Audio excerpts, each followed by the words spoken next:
Grease stains can really mess up your stylish leather shoes. But don't worry, we've got a super easy and natural solution.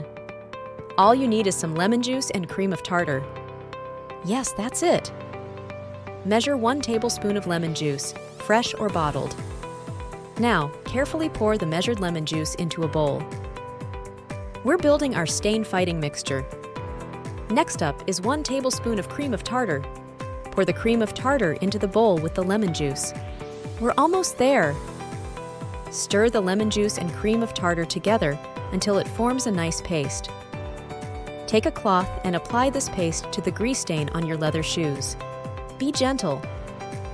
Rub the paste in a circular motion.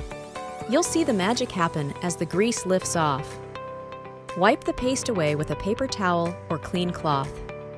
Look at that shiny leather! And there you have it. A simple, natural way to remove pesky grease stains from your leather shoes. Stain removal has never been so easy. If you found our grease-fighting video enjoyable, please give it a thumbs up, leave a comment, and share it with your friends. Your support means a lot to us. Don't forget to subscribe for more awesome tips like these. Hit the bell icon to stay updated on our latest videos.